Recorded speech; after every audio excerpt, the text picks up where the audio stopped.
नमस्ते विद्यार्थियों, अभिनव one day series digital platform पे आप सभी का स्वागत, वेलकम। आप सभी के लिए अभिनव वनडे सीरीज कुछ खास लेकर के आती है, विशेष तौर से वो विद्यार्थी जो शेखावट यूनिवर्सिटी के अंदर बीए बीएससी पार्ट 3 के अंदर अध्ययन कर रहे हैं। खास बात है, जिनकी ज्योग्राफी सब्जेक्ट है उनका 4 मई का पेपर होगा। पेपर का नाम होगा एशियन ज्योग्राफी, एशिया का भूगोल। आपको चिंता करने की आवश्यकता नहीं है, क्योंकि 4 दिन शेष है। अभिनव वनडे सीरीज आपके साथ है। अभिनव वनडे सीरीज का नाम ही इसलिए हमने ये रखा है, केवल एक दिन की तैयारी आपको चाहिए और एक दिन के अंदर आपका हुबहू पेपर आपके सामने होगा। आपके 9 प्रश्न आपके सामने आने हैं, उनमें से 4 प्रश्न आपको करने हैं और 4 नहीं, हमारे मॉडल पेपर में से आपके 9 में से 4 नहीं 8-7 प्रश्न आपके सामने देखने के लिए मिलेंगे, इसलिए चिंता का कोई प्रश्न ही नहीं है। विशेष तौर से आपको विदित होगा कि मानव भूगोल संसाधन भूगोल का पेपर लग चुका है। संसाधन भूगोल के अंदर 9 प्रश्नों में से 8 प्रश्न हुबहू अभिनव वनडे सीरीज में से थे। ऐसे ही मानव भूगोल के अंदर भी 9 प्रश्नों में से 7 प्रश्न हमारे अभिनव वनडे सीरीज में से थे। इसलिए आपको ये प्रमाण प्रस्तुत करना चाहता हूं कि ऐसे प्रमाण जब हमारे सामने हैं तो निश्चित रूप से निसंदेह आपको चिंता की आवश्यकता नहीं है। एशियन ज्योग्राफी की तैयारी करने वाले स्टूडेंट हमारे साथ जुड़ जाइए और ज्यादा से ज्यादा हमारे चैनल को सब्सक्राइब करें, शेयर करें, लाइक करें। और चलिएगा, हम लेके चलते हैं आपको इस पेपर की ओर। एशियन ज्योग्राफी की जो तैयारी करने वाले स्टूडेंट है, आप चलिएगा हमारे पेपर को देखिएगा। मॉडल पेपर हमने तैयार किया है। आपको मैं बताना चाहूंगा, 15 प्रश्न हमने तैयार किए और 15 प्रश्नों में से ही आपका पेपर आना है। आप इन 15 प्रश्नों को बहुत अच्छी तरीके से तैयार कर लें, उनका सॉल्यूशन तैयार कर लें। मैं आपको इस सेशन के अंदर इंपॉर्टेंट पॉइंट्स आपको बताऊंगा। प्रश्नों की कुछ ससरी दृष्टि से हम सॉल्यूशन करेंगे और इंपॉर्टेंट प्रश्नों को, जो 15 प्रश्न हमने तैयार किए, उनके पॉइंट्स के द्वारा आपको ये बताने की कोशिश करूंगा कि आप पेपर सॉल्यूशन कैसे करेंगे, कैसे बिंदुओं को आप रखते हुए पेपर आप उत्तर पुस्तिका में जवाब देंगे, आप उत्तर लिखेंगे। आपको मैं पहले भी कहता आया हूं कि ज्यादा से ज्यादा आप मानचित्र का प्रयोग करें, मॉडल बनाएं, डायग्राम बनाएं, आप महत्वपूर्ण बिंदुओं को अंडरलाइन करें। इस तरीके से आप करते जाएंगे तो निश्चित रूप से आपको एग्जामिनर बहुत अच्छे मार्क्स देंगे। 15 में से 13, 14, 15 आपके मार्क्स आने की संभावना होगी। निस्संदेह आपका बहुत अच्छा स्कोर होगा, इसलिए आपको चिंता नहीं करनी है। और चलिए आएगा, हमारे सेशन को आगे बढ़ाते हैं। पहले प्रश्न को पढ़ने से पहले हमारे देखिए पंडित दीनदयाल उपाध्याय शेखावटी विश्वविद्यालय सीकर के वो विद्यार्थी जो बीए पार्ट बीएससी पार्ट 3 में अध्ययन कर रहे हैं, हमारा मॉडल पेपर है और एशिया का भूगोल आपका पेपर होगा। एशिया के भूगोल के अंदर हमने नोट करके लिखा है, प्रत्येक खंड से कम एक प्रश्न का चयन करते हुए कुल 5 प्रश्नों के उत्तर दीजिए। ध्यान दीजिएगा, यहाँ पर कुल कितने प्रश्नों के जवाब देने हैं? 5 प्रश्नों के जवाब देने हैं। यानी आपके एक प्रश्न ऑब्जेक्टिव और मानचित्र डिपेंडेंट होगा, या फिर मानचित्र डिपेंडेंट के साथ शॉर्ट आंसर होंगे, लेकिन 4 निबंधात्मक प्रश्न होंगे। तो ध्यान दीजिएगा, कुल 5 प्रश्नों के उत्तर देंगे, लेकिन साथ में यहां पर लिखा है प्रश्न संख्या 1 करना अनिवार्य है। पहला प्रश्न तो आपको कंपलसरी रूप से करना ही है।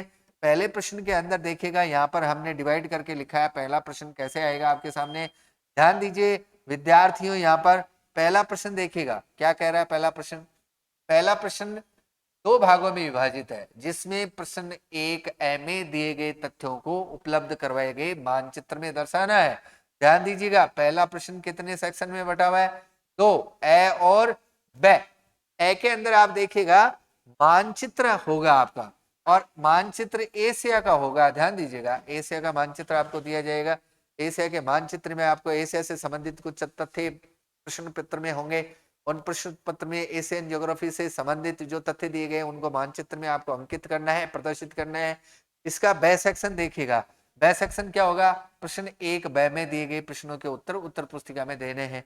ब के अंदर कुछ शॉर्ट आंसर होंगे और शॉर्ट आंसर के जवाब आपको उत्तर पुस्तिका में देने। इस तरीके से ये पहला प्रश्न आपका इस तरीके से आपका एक्सप्लेन करना है। समझ में आ गया और निसंदेह कि पहले प्रश्न किस रूप में डिवाइड होकर के आपके सामने आएगा। तो ध्यान दीजिए, पहला प्रश्न कितने सेक्शन में बटा हुआ है? 2 सेक्शन में।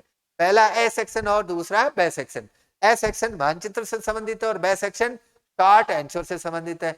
जब आप निबंधात्मक प्रश्नों को तैयार करेंगे, अभी आपके सामने 14 निबंधात्मक प्रश्न रखेंगे।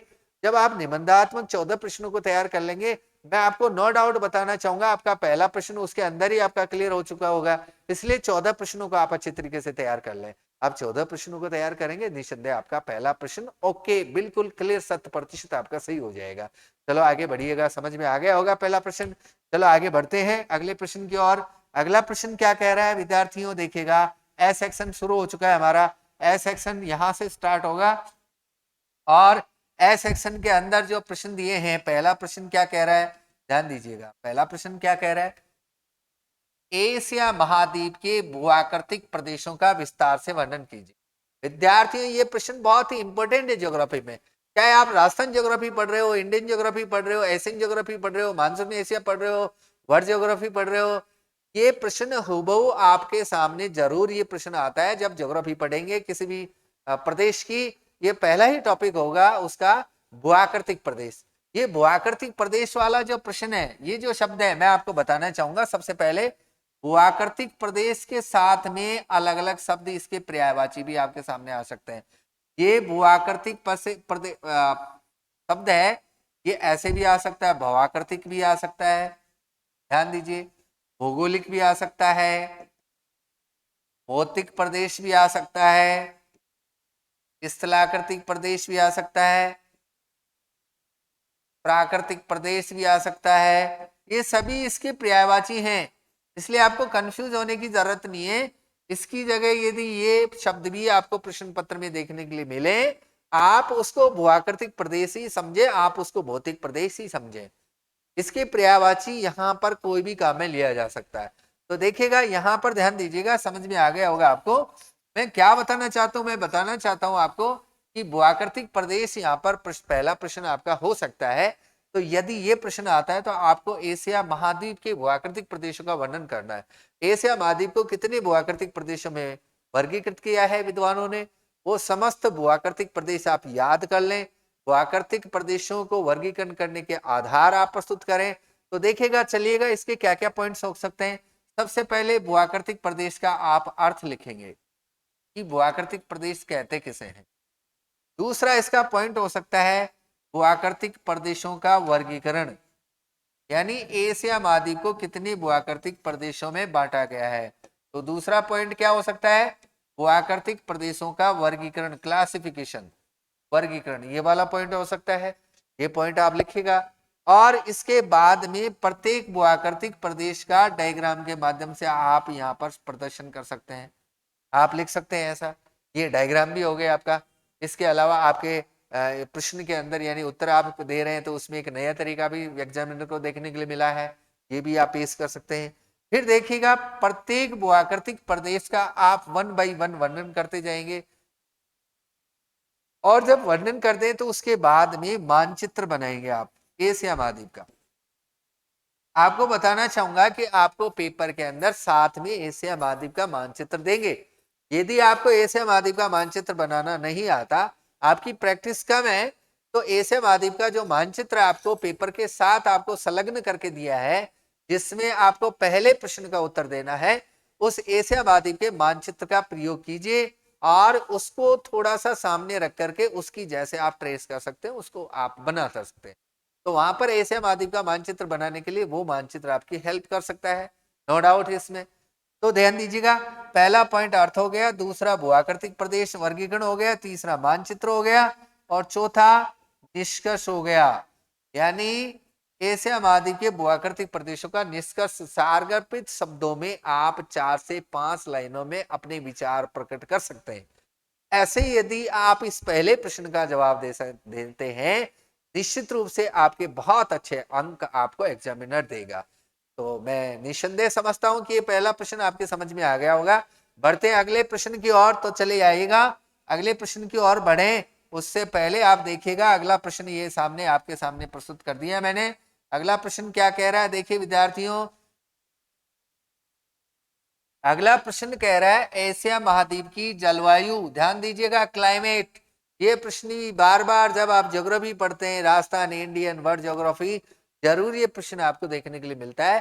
क्लाइमेट का टॉपिक जरूर आपके सामने आएगा। तो ध्यान दीजिएगा, ये प्रश्न बहुत इंपॉर्टेंट है। इस प्रश्न को भी आप तैयार कर लें और तैयार करके इसका आप उत्तर दे के आए, बहुत अच्छे मार्क्स मिलते हैं इस प्रश्न में भी। सबसे पहले तो जलवायु को प्रभावित करने वाले कारकों का वर्णन करते हुए क्या करना है, जलवायु परिस्थितियों को समझाइए। ध्यान दीजिएगा, यहाँ पर 2 भागों में ये प्रश्न डिवाइड है। एक जलवायु को प्रभावित करने वाले कारक और एक एशिया महाद्वीप की जलवायु परिस्थिति। ध्यान दीजिएगा, जैसे आप राजस्थान ज्योग्राफी पढ़ते हैं, इंडियन ज्योग्राफी पढ़ते हैं, जैसे वैसे ही इस प्रश्न का भी जवाब देना है। सबसे पहले आपके पॉइंट्स क्या होंगे जब आप उत्तर देंगे इसका, उत्तर देते समय इसका पहला पॉइंट क्या होगा, यहाँ पर पहला पॉइंट होगा अर्थ, यानी जलवायु कहते किसे हैं, व्हाट इज क्लाइमेट, जलवायु क्या है, इसका जवाब दीजिए आप 2-3 लाइनों में। इसका जवाब दे दें, उसके बाद में अगला पॉइंट आप क्या लिखेंगे, जलवायु को प्रभावित करने वाले कारक फैक्टर्स, वो कौन कौन से कारक है जिसकी वजह से किसी भी स्थान की जलवायु प्रभावित होती है। एशिया महाद्वीप की जलवायु को प्रभावित करने वाले कारक कौन कौन से, फैक्टर कौन कौन से, उन कारकों को आप 1 by 1 नंबर 1 2 3 इस तरीके से आप लिखते जाएं और उनको एक्सप्लेन करते जाएं। तो ये आपका पहला पार्ट कंप्लीट हो चुका है, ध्यान दीजिए। अगला जो तीसरा पॉइंट है जो यहां पर आप रखेंगे, कौन सा रखेंगे, ध्यान दीजिएगा, जलवायु परिस्थितियां। कौन सा होगी, कौन सा टॉपिक होगा आपका, जलवायु परिस्थितियां। ध्यान दीजिए, जलवायु परिस्थितियों को आप मुख्यतः 2 वर्गों में बांट सकते हैं। कितने वर्गों में बांट सकते हैं, 2 वर्गों में। जैसे राजस्थान की जलवायु में वर्गीकरण करते हैं, भारत की जलवायु का वर्गीकरण करते हैं आप, एक शीतकालीन और एक ग्रीष्मकालीन। तो इस तरीके से आप इनका मुख्यतः वर्गीकरण करके आप इसका वर्णन कर सकते हैं। लेकिन जैसे भी आप रेफरेंस बुक्स के माध्यम से या अन्य किसी गाइड के माध्यम से, पास के माध्यम से जब आप इस प्रश्न को तैयार कर रहे हैं, लेकिन आप कैसे भी करें, लेकिन आप जवाब इस तरीके से दें, ध्यान दीजिएगा। और चौथा, आप जलवायु परिस्थिति के अंदर जहां भी मानचित्र की आवश्यकता होती है वहां पर मानचित्र भी आप बनाइए। आप ध्यान दीजिएगा, जब शीतकालीन मानसूनी पवनों को आप प्रदर्शित करेंगे, ग्रीष्मकालीन मानसूनी पवनों को आप प्रदर्शित करेंगे, निश्चित रूप से आपको मानचित्र बनाने की आवश्यकता होगी। तो मानचित्र बनाते समय शीतकालीन और ग्रीष्मकालीन मानसूनी पवनों को जब आप प्रदर्शित करेंगे उस समय मानचित्र बनाना नहीं भूलें, क्योंकि मानचित्र भूगोल का एक बहुत बड़ा और आवश्यक उपकरण है। उस उपकरण को आप जरूर साथ लें और अपने प्रश्न में उस मानचित्र को स्थान देवें। तो निश्चित रूप से आप इसका इन पॉइंट्स के माध्यम से आप जवाब देंगे। और लास्ट में क्या लिखेंगे, निष्कर्ष। सारगर्भित शब्दों में 5 लाइनों में आप इसका जवाब देना है। इस तरीके से आपका ये सेकंड प्रश्न भी कंप्लीट हो चुका है साथियों। तो ध्यान दीजिएगा, ये प्रश्न आपका कंप्लीट हो चुका। और बढ़ते हैं अगले प्रश्न की ओर। समझ में आ गया होगा ये प्रश्न आपको। अगला प्रश्न क्या है, ध्यान से पढ़िएगा। अगला प्रश्न है, पढ़ने से पहले आप निश्चित रूप से आप इस प्रश्न को पढ़ें, देखें कि क्या कह रहा है ये प्रश्न। बहुत ही इंपॉर्टेंट प्रश्न है और इतना इंपॉर्टेंट है कि हर एग्जाम में ये प्रश्न आता रहता है। लेकिन मैं बताना चाहूंगा, ये प्रश्न अक्सर ज्योग्राफी विद्यार्थी इस प्रश्न से डरते हैं। अक्सर इस प्रश्न को तैयार करते समय अपने आप को ये महसूस करते हैं ये बहुत ही टफ प्रश्न है। टफ नहीं है, आप इसके थोड़ा सा तैयार करेंगे, आप अपने विवेक काम में लेंगे, इंपॉर्टेंट तथ्य आप तरीके से इसको पढ़ेंगे, निश्चित रूप से आपके समझ में आ जाएगा। ऐसा कोई कार्य नहीं है, उद्यमेन ही सिद्ध्यन्ति कार्याणि न मनोरथे। ध्यान दीजिएगा, संस्कृत में एक उक्ति है, उद्यमेन ही सिद्ध्यन्ति कार्याणि न मनोरथे, न ही सुप्तस्य सिंहस्य प्रविशन्ति मुखे मृगा। आपको इसके लिए प्रयास करने ही पड़ेंगे। जैसे आपको मैं बताना चाहूंगा कि कर्म करने से, उद्यम करने से ही सफलता प्राप्त होती है। जैसे सोते हुए सिंह के मुख में शिकार स्वयं प्रवेश नहीं करता, इसलिए आपको भी प्रयास तो करने पड़ेंगे। आप इस तरीके से प्रयास करें कि ये टॉपिक आपके समझ में आ जाए। ये बहुत इंपॉर्टेंट प्रश्न है आपका, भी ये पीछा छोड़ने वाला प्रश्न नहीं है, टॉपिक नहीं है। जब तक आप कंपटीशन में जाएंगे तब भी आपको ये प्रश्न तैयार करना पड़ेगा। हर एग्जाम में इससे संबंधित प्रश्न पूछा जाता है। तो ध्यान दीजिएगा, क्या है, ओपेन त्रिवार्ता थॉर्नथ्वेट के आधार पर एशिया जलवायु प्रदेश का विस्तार से वर्णन की, यानी जलवायु प्रदेश बताने, आपको क्लाइमेट रीजन्स बताने हैं। तो देखिए कैसे आप इस प्रश्न का जवाब कैसे देंगे। इस प्रश्न का जवाब देते समय पहला पॉइंट क्या होगा आपका, अर्थ। किसका अर्थ, जलवायु प्रदेशों का अर्थ बताना। आपको जलवायु प्रदेश बता रहे हैं तो जलवायु प्रदेशों का अर्थ बताना पड़ेगा। इसके बाद में मुख्य जो जलवायु वर्गीकरण करने वाले जो विद्वान हैं उनमें सबसे पहले, जैसे कोपेन के अनुसार, यहाँ लिख सकते हैं आप, कोपेन के अनुसार जलवायु प्रदेश। कोपेन के अनुसार जलवायु प्रदेश कौन कौन से, उनका वर्णन करेंगे। एशिया महाद्वीप का मानचित्र बनाएंगे, उसके अनुसार कोपेन ने कौन कौन से जलवायु प्रदेश बताए उनको आप मानचित्र के अंदर आप प्रदर्शित करेंगे। तो साथ ही साथ इसका मानचित्र भी बनता जाएगा। ऐसे ही फिर त्रिवार्था की बारी आ जाएगी। त्रिवार्था के बारे में आप बताएंगे कि त्रिवार्था ने कौन कौन से एशिया महाद्वीप के जलवायु प्रदेश बताए हैं। ऐसे ही थॉर्नथ्वेट का वर्णन कर दोगे आप, थॉर्नथ्वेट ने कौन कौन से जलवायु प्रदेशों का वर्गीकरण किया है। यहाँ पर उसका वर्णन करते हुए मानचित्र के अंदर उसको भी प्रदर्शित करना है। और पांचवा, आप क्या निष्कर्ष, आप निष्कर्ष यहाँ पर लिख सकते हैं। मानचित्र तीनों का अलग अलग भी बना सकते हैं और एक साथ भी बना सकते हैं लास्ट में आप अंत में, तो ये आपकी सुविधा के ऊपर डिपेंड है। आप तीनों का एक साथ भी बना सकते हैं और अलग अलग पॉइंट के माध्यम के द्वारा भी आप दे सकते हैं। इस तरीके से ये आपका प्रश्न कंप्लीट हो चुका है। तो चलिए आगे बढ़ते हैं अगले प्रश्न की ओर। अगला प्रश्न क्या कह रहा है, ध्यान से पढ़िएगा, बहुत सुंदर प्रश्न है यहाँ पर, ध्यान दीजिए, और इंपॉर्टेंट भी है अपने आप में। क्या है ये अगला प्रश्न? अगला प्रश्न है, एशिया महाद्वीप की वनस्पति पर प्रकाश डालिए। वनस्पति जिनको वन भी कहते हैं, ध्यान दीजिएगा, वनस्पति और वनों का प्रश्न भी बहुत इंपॉर्टेंट है। Rajasthan geography, Indian geography, world geography, Asian geography, monsoon Asia, आप देखिएगा प्रत्येक जगह वनस्पति से रिलेटेड प्रश्न आता ही है। और चूंकि आप वनस्पति से बहुत अपना अच्छा संबंध रखते हैं, चारों तरफ के वातावरण से आप जुड़े हुए हैं, यह आपके लिए कोई नया टॉपिक नहीं है, आपके लिए कोई टफ टॉपिक नहीं है। आप जब रेफरेंस बुक्स के माध्यम से आप इस प्रश्न को तैयार करेंगे, निश्चित रूप से ये प्रश्न आपके तैयार हो जाएगा, नो डाउट। इस सबसे पहले देखिएगा, आप इस प्रश्न का जवाब देंगे तो कैसे देंगे, किन पॉइंट्स के माध्यम से देंगे। सबसे पहले आप वन या वनस्पति का अर्थ लिखेंगे, पहला पॉइंट हो चुका है। दूसरा पॉइंट क्या होगा, यहाँ पर वनस्पति को प्रभावित करने वाले कारकों का वर्णन करेंगे। कुछ कारक ऐसे हैं जो प्रत्येक स्थान की वनस्पति को प्रभावित करते हैं। राजस्थान की वनस्पति भी समान नहीं मिलेगी, ऐसे एशिया महाद्वीप की वनस्पति समान नहीं है, कहीं पर किस प्रकार की, कहीं पर किस प्रकार की। तो ये जो अलग अलग प्रकार की वनस्पति है वो क्यों है ऐसी, आपको ये जानना है कि अलग अलग स्थानों पर अलग अलग प्रकार की वनस्पति क्यों मिलती है। कोई ना कोई कारण अवश्य है जो वहां की वनस्पति को प्रभावित करते हैं। उन वनस्पति को प्रभावित करने वाले कारकों को आपको पढ़ना है, उन कारणों को आपको जानना है। जब आपके कारक समझ में आ जाए तो उनको एक्सप्लेन करना है यहाँ पर। तो ध्यान दीजिएगा, वनस्पति को प्रभावित करने वाले कारकों का वर्णन करना, 1 2 3 4 ऐसे पॉइंट लिखते जाएंगे आप। तीसरा क्या है, ध्यान दीजिएगा, वनस्पति का वर्गीकरण। ध्यान दीजिए, एशिया महाद्वीप की वनस्पति का वर्गीकरण या प्रकार, कितने प्रकार की वनस्पति वहां पर पाई जाती है उनका आप यहाँ पर वर्णन करना है। डायग्राम बना करके सबसे पहले इनका नाम लिख सकते हैं कि एशिया महाद्वीप में इतने प्रकार की वनस्पति पाई जाती है। फिर उनका 1 बाई 1 आप एक एक का वर्णन कर सकते हैं, कौन सी वनस्पति कहाँ पाई जाती है, उसका क्या नाम है, उसमें कौन कौन से वृक्ष शामिल है, उसका वितरण कहाँ है, यानी एशिया महाद्वीप के किन प्रदेशों में वनस्पति पाई जाती है। इस प्रकार के तथ्य आप वहां पर लिख सकते हैं। तो ये वनस्पति का वर्गीकरण हो गया। वर्गीकरण होने के बाद में आप क्या करेंगे, अगला पॉइंट मानचित्र बनाएंगे एशिया महाद्वीप का। और एशिया महाद्वीप का मानचित्र बना करके आप जो वनस्पति का वर्गीकरण यहाँ पर किए हैं, उन प्रकारों का इस मानचित्र में आपको चित्रण करना है, प्रदर्शन करना है। जब आप ऐसा कर देंगे, नो डाउट आपका ये पेपर, आपका ये प्रश्न बहुत अच्छा आपने सॉल्व कर लिया है, अटेम्प्ट कर लिया है। और लास्ट में आप निष्कर्ष लिख सकते हैं वनस्पति पर, वनों के संरक्षण को लेकर के 5 लाइनें लिख सकते हैं कि वनस्पति हमारे जीवन के लिए, मानव जनजीवन के लिए बहुत इंपॉर्टेंट है, महत्वपूर्ण है, इनके संरक्षण की आवश्यकता है। तो विभिन्न माध्यमों के द्वारा, विभिन्न विधियों के द्वारा वनस्पति का संरक्षण किया जाना आवश्यक है, ताकि सतत विकास की संकल्पना को कायम रखा जा सके। ऐसे आप 5 लाइनों में इसका जवाब दे सकते हैं। तो ये आपका निष्कर्ष हो चुका है। मैं मानता हूं कि ये प्रश्न आपके बहुत अच्छे तरीके से पॉइंट समझ में आ गए होंगे। चलते हैं आगे, अगले प्रश्न के ऊपर बढ़ते हैं। चलिएगा, अगला प्रश्न है, ध्यान से पढ़िएगा, अगला प्रश्न क्या कह रहा है देखिएगा।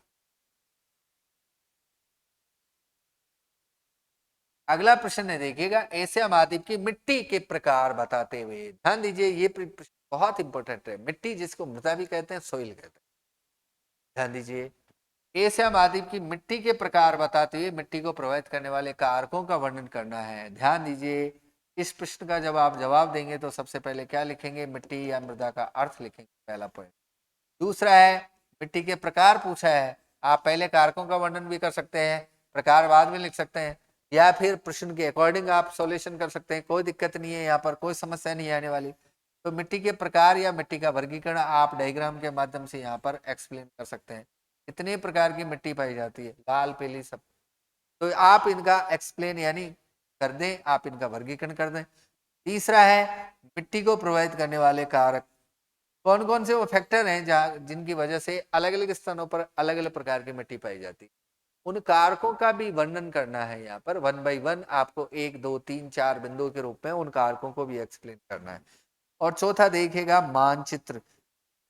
एशिया महाद्वीप का मानचित्र बना करके ये जो प्रकार यहाँ पर आपने लिखे उनका इस मानचित्र के माध्यम से आप प्रदर्शन कर दीजिए। किस स्थान पर कौन सी मिट्टी पाई जाती है, इस मानचित्र के माध्यम से आप एक्सप्लेन कर दें, आप लिख दें, यहाँ पर प्रदर्शन कर दें। और लास्ट का पॉइंट है निष्कर्ष।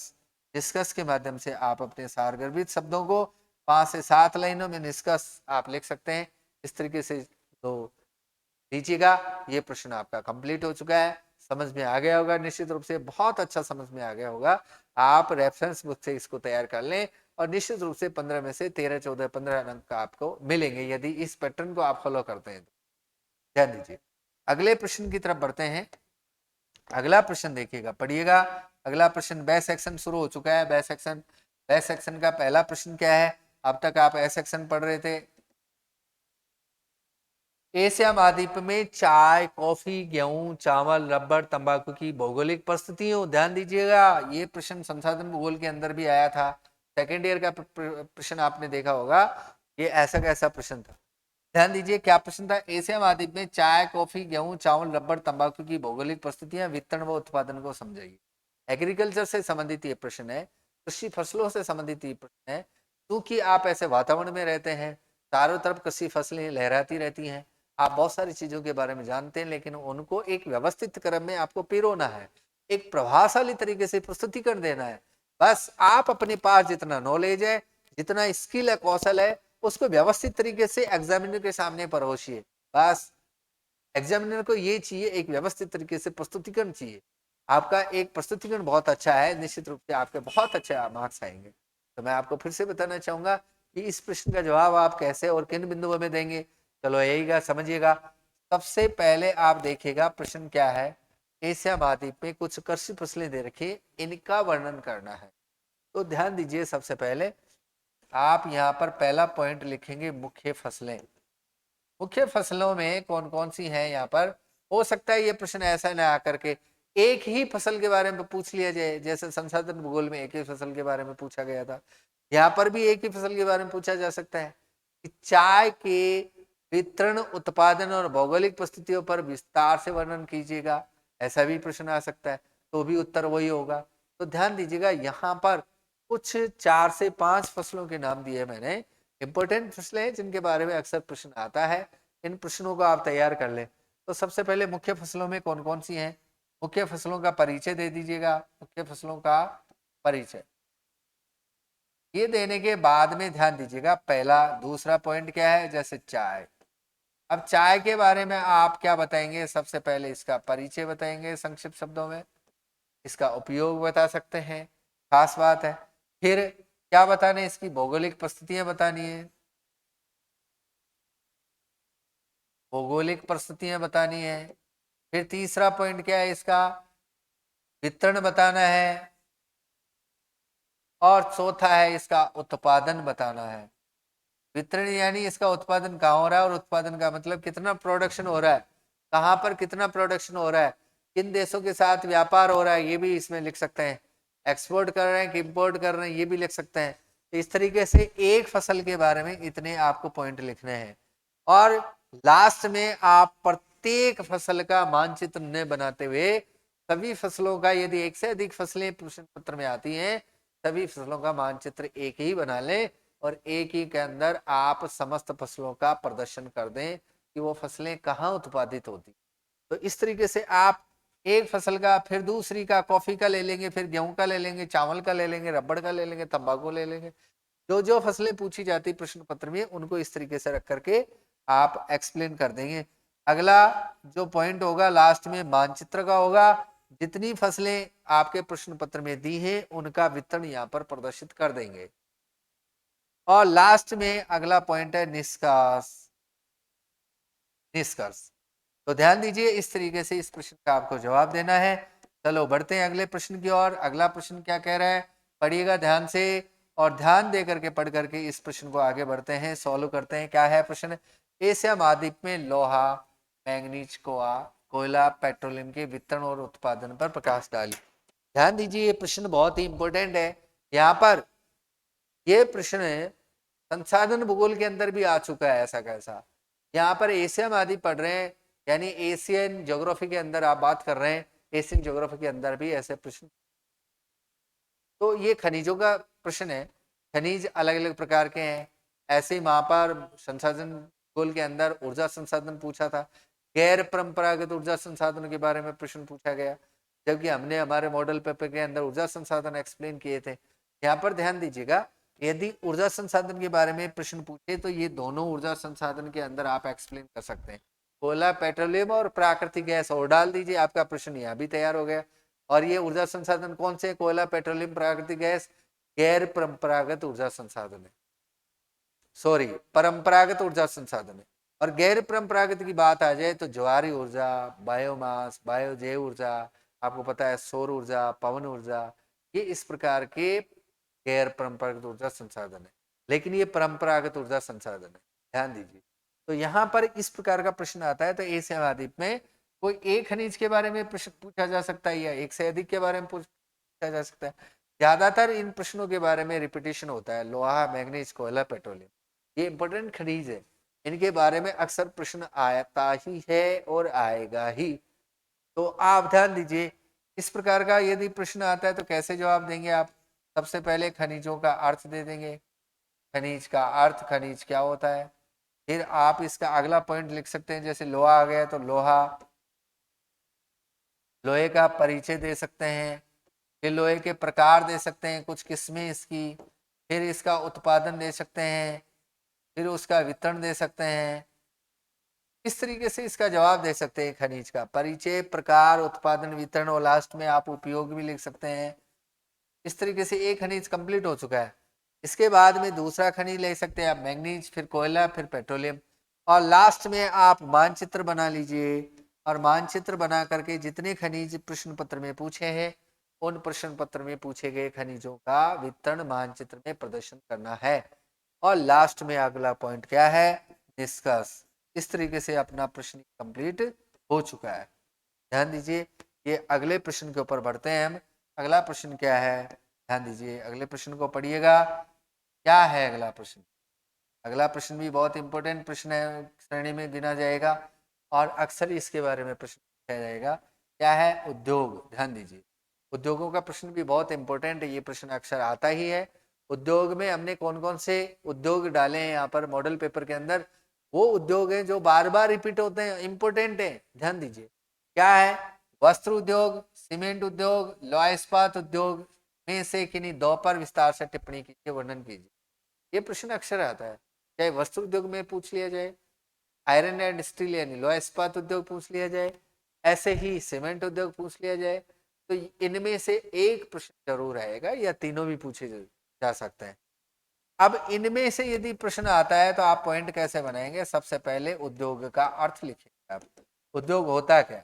इसके बाद में वस्त्र उद्योग आ गया तो वस्त्र उद्योग, ये पहला पॉइंट हो गया, ये दूसरा हो गया। वस्त्र उद्योग का परिचय देंगे, इसकी शुरुआत कहाँ से हुई, सबसे पहले एशिया महाद्वीप में कहाँ हुआ, इसके बाद ये कहाँ फैलता गया, तो आप इसके बारे में परिचय देते हुए 5 से 7 लाइनों में आप लिख देंगे वस्त्र उद्योग। इसके बाद में तो पहला पॉइंट क्या हो गया? वस्त्र उद्योग का परिचय हो गया, फिर क्या हो गया? वितरण हो गया, फिर उत्पादन हो गया, इस तरीके से पॉइंट हो गए। फिर बाद में तीसरा पॉइंट क्या ले लेंगे? सीमेंट उद्योग ले लेंगे, सीमेंट उद्योग का वर्णन भी ऐसे ही करेंगे, परिचय, वितरण, उत्पादन, ऐसे ही आप लोहा इस्पात उद्योग का कर देंगे। इस तरीके से आपका ये प्रश्न कंप्लीट हो जाएगा, और लास्ट में समस्त उद्योगों के प्रदर्शन के लिए एक मानचित्र बनाएंगे, एशिया महाद्वीप का मानचित्र बना करके इन उद्योगों के मुख्य मुख्य जो केंद्र है उनका प्रदर्शन आप उस मानचित्र में कर देंगे। तो लीजिएगा, ये प्रश्न भी आपका तैयार है। आगे अगले प्रश्न के ऊपर बढ़ते हैं। अगला प्रश्न क्या कह रहा है? ध्यान से पढ़िएगा इस प्रश्न को, और अगले प्रश्न के ऊपर बढ़ते हुए आप पढ़ते हुए अगले प्रश्न के ऊपर जब जाएंगे, बहुत इंपॉर्टेंट प्रश्न है यहाँ पर। क्या? एशिया महाद्वीप में परिवहन मार्गों के जाल को समझाइए। ट्रांसपोर्टेशन यानी परिवहन मार्गों का जो जाल बना हुआ है, कहीं पर सड़क मार्ग है, कहीं पर जल मार्ग है, कहीं पर थल मार्ग में रेल मार्ग है, कहीं पर पाइपों के द्वारा परिवहन होता है, कहीं पर वायु मार्ग है। तो परिवहनों का एक जाल है, परिवहन के विभिन्न साधन है, इनका जो जाल बना हुआ है उन जाल के बारे में आपको वर्णन करना। तो परिवहन के मार्गों का जाल कितने प्रकार का होता है? थल मार्ग, जल मार्ग, वायु मार्ग और पाइप परिवहन। आजकल पाइप परिवहन हो रहा है, तो इनके माध्यम से आप वर्णन करेंगे। तो चलिएगा, इसका वर्णन कैसे करेंगे? सबसे पहले आप परिवहन मार्गों के जाल को समझाइए कि परिवहन मार्गों का जाल क्या होता है, इसके बारे में परिचय देंगे। ये पहला पॉइंट है। दूसरा है प्रकार। परिवहन मार्गों के प्रकार जब करते हैं तो कितने प्रकार बनेंगे मुख्यतः? थल मार्ग, जल मार्ग, वायु मार्ग और आजकल पाइप परिवहन और गए। ये 4 वर्गीकरण आप कर सकते हैं। तो प्रकार कर दीजिए। इसके बाद में प्रत्येक का 1 बाई 1 आप वर्णन कर दीजिए। थल मार्ग ले लीजिए पहले, फिर थल मार्ग का कर दीजिए, फिर जल मार्ग का कर दीजिए। मुख्य मुख्य एशिया महाद्वीप के अंदर थल मार्ग कौन से, जल मार्ग कौन से, वायु मार्ग कौन से, पाइप परिवहन कौन कौन से मार्ग है, इस तरीके से कर देंगे। और लास्ट का पॉइंट बनेगा, आपको पता है, मानचित्र। एशिया महाद्वीप का मानचित्र बना करके इन मार्गों के जाल को आपको प्रदर्शन करना है। और लास्ट में पॉइंट है निष्कर्ष। इस तरीके से आपका ये प्रश्न कंप्लीट हो गया है। आप इस प्रकार इस प्रश्न का जवाब दे सकते हैं। अगला प्रश्न पढ़िएगा, बहुत ही इंपोर्टेंट प्रश्न है, ध्यान दीजिए। क्या है अगला प्रश्न? जापान के यानी खंड से स्टार्ट हो चुका है। 2 सेक्शन आपको बता दिए हैं। ए और बे सेक्शन में कौन कौन से प्रश्न बनेंगे, वो इंपोर्टेंट प्रश्नों के बारे में हमारी चर्चा हो चुकी है। अब अगले प्रश्न के ऊपर बढ़ते हैं। से सेक्शन, चलो आइएगा। से सेक्शन क्या कह रहा है? जापान के प्राकृतिक प्रदेश, खनिज और उद्योगों का विवरण दीजिए। ध्यान दीजिए, यहाँ पर जापान, आपके पास एशिया महाद्वीप का मानचित्र आएगा तो जापान का भी उसमें एक थोड़ा सा मानचित्र बना हुआ है। ध्यान दीजिए, एशिया महाद्वीप के किस तरफ, पूर्व की ओर, वहां पर जापान एक देश है, उसका भी मानचित्र वहां पर अंकित है। तो जापान का क्या कर रखा है यहाँ पर? जापान में से क्या प्रश्न पूछा है? प्रश्न में देखिएगा, जापान के प्राकृतिक प्रदेश। तो पहला पॉइंट क्या हो गया? जापान के प्राकृतिक प्रदेश, जिनको भौतिक प्रदेश कहते हैं, भौगोलिक प्रदेश कहते हैं, स्थलाकृतिक प्रदेश कहते हैं, वो एक ही बात है, जिनके पर्यायवाची विभिन्न है। मैंने पहले ही प्रश्न में बता दिया था। तो जापान के प्राकृतिक प्रदेश आपको बताने हैं, कौन कौन से प्राकृतिक प्रदेश हैं। प्राकृतिक प्रदेशों का वर्गीकरण करना है, यहाँ पर वर्गीकरण करके फिर इनको एक एक को एक्सप्लेन करना है। दूसरा पॉइंट क्या हो गया? खनिज।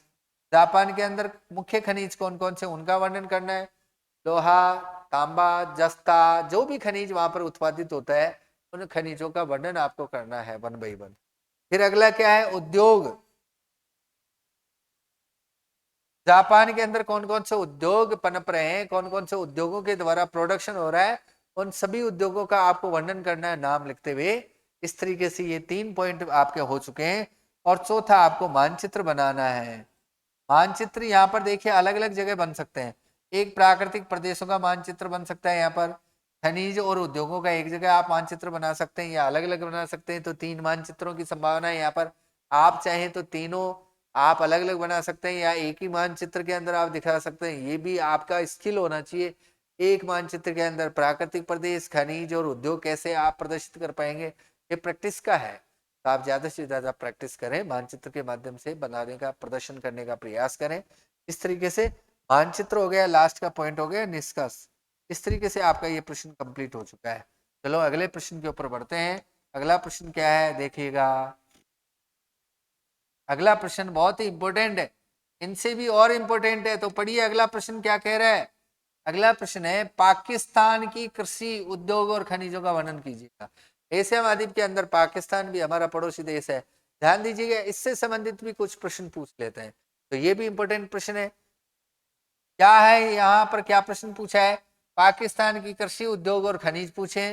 जापान का प्राकृतिक प्रदेश पूछा था, वहां पर कृषि नहीं थी, यहाँ पर कृषि डाल दी। तो ध्यान दीजिए, पहला पॉइंट क्या होगा? पाकिस्तान की कृषि, यानी पाकिस्तान के अंदर कौन कौन सी कृषि फसलों का उत्पादन होता है, उनका वितरण, उत्पादन आपको प्रदर्शित करना है, लिखना है। इसके बाद में उद्योग आ जाएंगे, कौन कौन से उद्योग वहां पर काम कर रहे हैं, उद्योगों के द्वारा उत्पादन हो रहा है, उन सभी का नाम लेकर के उद्योगों के केंद्रों के नाम लिखने। प्रोडक्शन आपको बताना है, किस चीज का प्रोडक्शन होता है। ऐसे ही तीसरा है खनिज। पाकिस्तान के अंदर कौन कौन से खनिज हैं जिनका उत्पादन होता है और कहाँ कहाँ होता है, उन प्रमुख उत्पादक केंद्रों का नाम प्रदर्शित करना है। और लास्ट में आप मानचित्र बना सकते हैं यहाँ पर। यहाँ पर अलग अलग क्षेत्रों के लिए अलग अलग पॉइंट के लिए मानचित्र बना सकते हैं, या फिर एक कॉमन मानचित्र बना करके इनका तीनों का प्रदर्शन आप एक ही मानचित्र में भी कर सकते हैं। और पांचवा पॉइंट क्या है, निष्कर्ष। 4 से 5 लाइनें आप निष्कर्ष के माध्यम से लिख करके इस प्रश्न को समाप्त कर सकते हैं। बहुत ही इंपॉर्टेंट तरीका है, ये प्रभावशाली तरीका है आपको प्रदर्शित करने का। अगले प्रश्न के ऊपर बढ़ते हैं। अगला प्रश्न क्या है देखिएगा, अगले प्रश्न को पढ़ें आप, तब तक मैं पेन सिलेक्ट करता हूं। ध्यान दीजिएगा क्या है अगला प्रश्न। अगला प्रश्न बहुत इंपॉर्टेंट है, टिप्पणी कीजिए। 2 टिप्पणियां हैं चाइना को लेकर के, चीन को लेकर के 2 टिप्पणी है, और बहुत इंपॉर्टेंट टिप्पणी है दोनों। बार बार प्रश्न आता है, आप पिछले ओल्ड पेपर्स को उठा करके देखेंगे, ये 2 प्रश्न बार बार पूछे गए हैं टिप्पणियों के अंदर। ध्यान दीजिएगा, पहली टिप्पणी क्या है, चीन का रेड बेसिन, और दूसरा है हांगो बेसिन।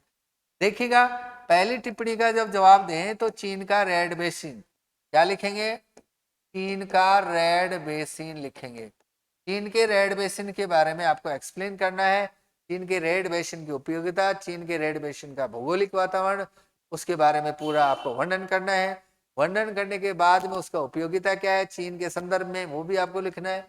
और लास्ट में इसका मानचित्र बना करके चीन के रेड बेसिन को प्रदर्शित करना है आपको मानचित्र। ऐसे ही हांगो बेसिन आपको प्रदर्शित करना है, इसको भी एक्सप्लेन करना है। बेसिन, वांगो नदी का जो बेसिन है इसको भी एक्सप्लेन करना है। वांगो नदी का उद्गम कहाँ से है, कितने क्षेत्र में फैल रही है, उद्योग है क्या है, कृषि फसलें क्या है, कितने क्षेत्र में वो प्रदर्शित है, तो ये सारा वृत्तांत आपको बताना है, वर्णन करना है, और फिर मानचित्र के माध्यम से उसको भी प्रदर्शित करना है, और लास्ट में आप निष्कर्ष लिख सकते हैं। तो ध्यान दीजिए, इस तरीके का ये प्रश्न आपका कंप्लीट हो चुका है। अगले प्रश्न के ऊपर बढ़ते हैं। अगला प्रश्न क्या है, अगला प्रश्न भी बहुत इंपॉर्टेंट है, ध्यान दीजिएगा। क्या है अगला प्रश्न इंपॉर्टेंट,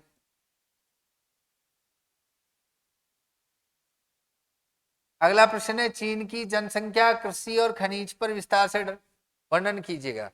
चाइना को लेकर के अगला प्रश्न इंपॉर्टेंट है। क्या है, चाइना के अंदर क्या प्रश्न पूछा है, पहला है जनसंख्या। अब जनसंख्या के बारे में आपको यहाँ पर प्रदर्शन करना है। चाइना जनसंख्या के बारे में बहुत ही अहमियत रखता है, अपनी जनसंख्या कितनी है, कौन कौन से प्रदेशों में इसका वितरण है, जनसंख्या घनत्व कितना है, कहाँ पर घनत्व अधिक पाया जाता है, कहाँ पर कम है, लिंगानुपात क्या है, ऐसे ही जनसंख्या संगठन क्या है, आयु संगठन क्या है, ये सारा वर्णन आप इसके अंदर कर सकते हैं। दूसरा पॉइंट क्या हो सकता है, चाइना की कृषि, कौन कौन सी कृषि फसलें हैं, उन फसलों का उत्पादन होता है, कहाँ होता है, प्रमुख केंद्र कौन कौन से हैं, क्या खास बात है, कौन से क्षेत्र में कौन सी फसल का ज्यादा घनत्व है, यानी ज्यादा उत्पादन होता है, ये आप लिख सकते हैं। तीसरा है खनिज, चाइना के अंदर कौन कौन से खनिजों का उत्पादन होता है, कौन कौन से वो केंद्र है जहाँ पर वो खनिज दोहन किए जाते हैं, इस तरीके से इनका वर्णन करना है। आप तीनों के लिए अलग अलग मानचित्र भी बना सकते हैं, या फिर एक भी बना सकते हैं। एक मानचित्र के अंदर भी आप यहाँ पर प्रदर्शित कर सकते हैं जनसंख्या, कृषि, खनिज।